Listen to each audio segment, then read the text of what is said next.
Hi, welcome back to my YouTube channel. Please video ನೋಡೋರೆಲ್ಲ subscribe ಮಾಡ್ಕೊಂಡು ನೋಡಿ. ಬನ್ನಿ, ಇವತ್ತು ನಾನು ಮಟನ್ ಸಾರು ಮಾಡ್ತಾಯಿದ್ದೀನಿ. ಇಲ್ಲಿ ನಾನು ಅರ್ಧ kg ಮಟನ್ ತೊಗೊಂಡಿದ್ದೀನಿ. ಆಮೇಲೆ ಕೊತ್ತಂಬರಿ, ಸ್ವಲ್ಪ ಪುದೀನ ತೊಗೊಂಡಿದ್ದೀನಿ. ಒಂಚೂರು ಚಕ್ಕೆ, ಒಂಚೂರು ಲವಂಗ, ಕಡಲೆ ಮತ್ತು 2 ಗೆಡ್ಡೆ ಬೆಳ್ಳುಳ್ಳಿ ತೊಗೊಂಡಿದ್ದೀನಿ. 1 ಇಂಚ್ ಶುಂಠಿ ತೊಗೊಂಡಿದ್ದೀನಿ. 1 ಟೊಮೊಟೊ ಮತ್ತು 2 ಈರುಳ್ಳಿ ಕಟ್ ಮಾಡಿ ಇಟ್ಕೊಂಡಿದ್ದೀನಿ. ಒಂದು ಸ್ವಲ್ಪ ಒಗ್ಗರಣೆಗೆ ಇಟ್ಕೊಂಡಿದ್ದೀನಿ. ಇನ್ನು ಒಂಚೂರು ಫ್ರೈ ಮಾಡೋಕ್ಕೆ ಇಟ್ಕೊಂಡಿದ್ದೀನಿ. ಇಲ್ಲಿ ಬಂದು ನಾನು ಧನಿಯಾ ಪುಡಿ ತೊಗೊಂಡಿದ್ದೀನಿ, ಖಾರ ಪುಡಿ ತೊಗೊಂಡಿದ್ದೀನಿ. ಬನ್ನಿ ಹೇಗೆ ಮಾಡೋದು ನೋಡೋಣ. ಈಗ ನಾನು ಇದೇ ಕುಕ್ಕರಲ್ಲೇ ಸಾಂಬಾರು ಮಾಡೋದಕ್ಕೋಸ್ಕರ ಅದರಲ್ಲೇ ಒಗ್ಗರಣೆ ಮಾಡ್ಕೊಳ್ಳೋಣ ಅಂದ್ಬಿಟ್ಟು ಇಟ್ಕೊಂಡಿದ್ದೀನಿ. ಅದಕ್ಕೆ ನಾನು ಒಂಚೂರು ಎಣ್ಣೆ ಹಾಕ್ಕೊತಾ ಇದ್ದೀನಿ.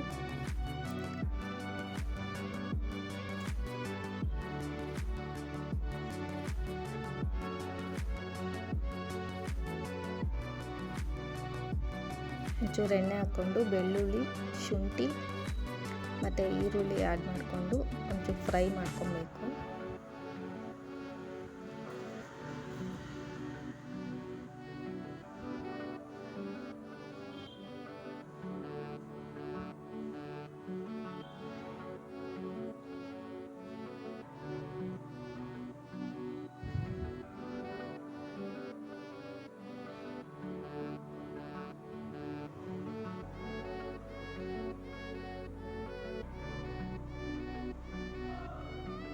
ಸ್ವಲ್ಪ ಕಲರ್ ಆಗೋ ಗಂಟ ಸ್ವಲ್ಪ ಹಾಗೆ ಹುರ್ಕೊತಾ ಇರಬೇಕು, ಹಾಗೆ ಫ್ರೈ ಮಾಡ್ಕೊತಾ ಇರಬೇಕು.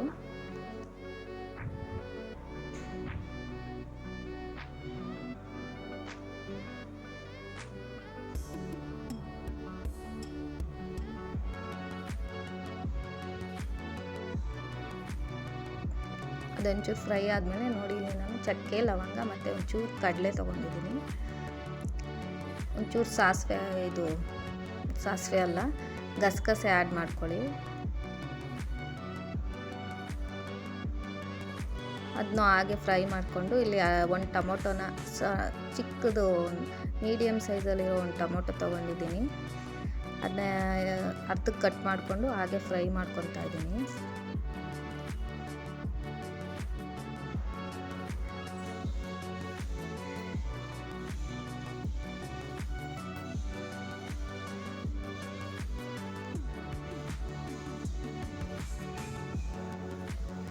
ಒಂಚೂರು ಫ್ರೈ ಆದಮೇಲೆ ನಾನು ಸ್ವಲ್ಪ ಕಾಯಿ ತೊಗೊಂಡಿದ್ದೆ, ಸ್ವಲ್ಪ ಕಾಯಿ ಆ್ಯಡ್ ಮಾಡಿಕೊಂಡು ಹಾಗೆ ಫ್ರೈ ಮಾಡ್ಕೊತಾ ಇದ್ದೀನಿ.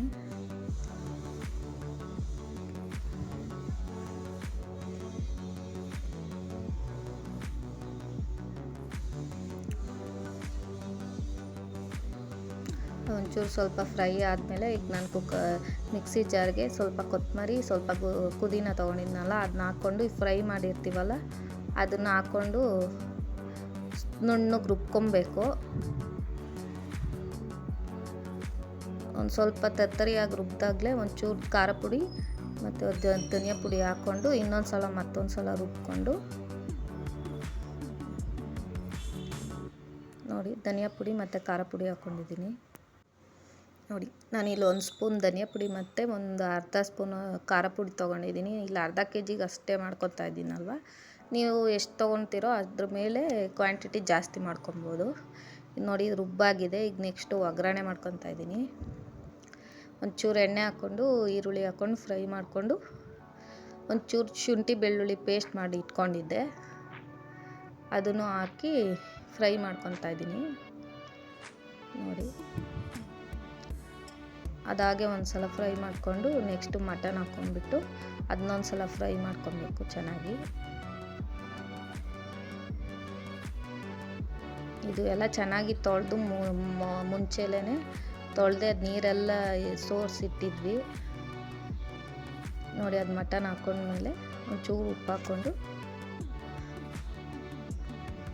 ತಿರುಗಿಸ್ತಾ ಇದ್ದೀನಿ. ಒಂಚೂರು ಉಪ್ಪು ಮತ್ತು ಒಂಚೂರು ಖಾರ ಪುಡಿ ಹಾಕ್ಕೊಂಡಿದ್ದೀನಿ.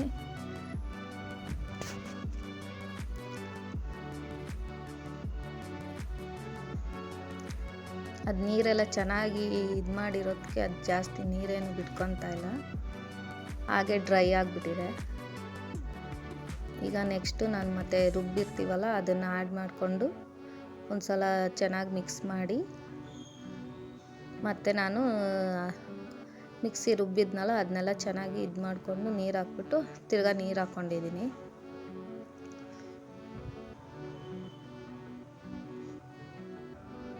ಅದೊಂದು ಸ್ವಲ್ಪ ಕುದಿ ಬರೋ ಗಂಟ ಹಾಗೆ ಚೆನ್ನಾಗಿ ಮಿಕ್ಸ್ ಮಾಡ್ಕೊಂಡಾದ್ಮೇಲೆ ನೀರು ಹಾಕ್ಕೊಂಡು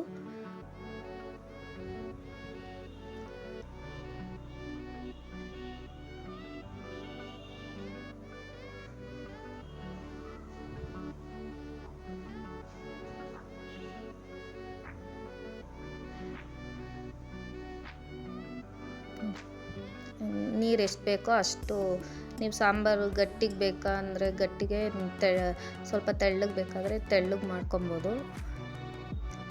ನಿಮ್ಗೆ ಎಷ್ಟು ನೀರು ಬೇಕಾಗುತ್ತೆ ಅಷ್ಟು ನೋಡಿಕೊಂಡು ನೀರು ಹಾಕ್ಕೊಂಡು ಇದು ಮಾಡ್ಕೊಳ್ಳಿ. ಇದು ಎಳೆ ಮಟನ್ ಆದರೆ 4 ಕೂಗ್ಸಿದ್ರೂ ಬೆಂದೋಗುತ್ತೆ.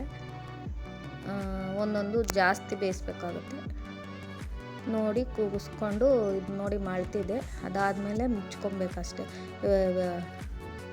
ಕುಕ್ಕರ್ ಲಿಡ್ ಮುಚ್ಚಿ ಕೂಗಿಸ್ಕೊಳ್ಳಿ. ನೋಡಿ 4 ವಿಷಲ್ ಕೂಗಿಸಿದ್ದೆ. ನೋಡಿ ಸಾಂಬಾರು ಕೂಗಿತ್ತು, 3 ಕೂಗಿಸಿದ್ದೆ. ಅದು ಇನ್ನೊಂಚೂರು ಬೇಯಬೇಕು ಅಂದ್ಬಿಟ್ಟು ತಿರ್ಗಾ ಕೂಗಿಸ್ಕೊತಾ ಇದ್ದೀನಿ. ಇನ್ನೊಂದು ಕೂಗಿಸ್ಕೊತೀನಿ. ಈ ವಿಡಿಯೋ ಇಷ್ಟ ಆಯಿತು ಅಂದರೆ ಪ್ಲೀಸ್ ಲೈಕ್ ಮಾಡಿ, ಸಬ್ಸ್ಕ್ರೈಬ್ ಮಾಡ್ಕೊಂಡು ನೋಡಿ. ಲೈಕ್ ಮಾಡಿ, ಸಬ್ಸ್ಕ್ರೈಬ್ ಮಾಡ್ಕೊಂಡು ನೋಡಿ. ಎಲ್ಲ ಫ್ರೆಂಡ್ಸ್ ಆ್ಯಂಡ್ ಫ್ಯಾಮಿಲಿಗೆಲ್ಲ ಶೇರ್ ಮಾಡಿ. ಇನ್ನೊಂದು ಕೂಗಿಸ್ಕೊಂಡು ಇದು ಮಾಡ್ಕೊತೀನಿ ಅಷ್ಟೇ. ಸಾಂಬಾರು ರೆಡಿ ಆಗುತ್ತೆ. Thank you for watching.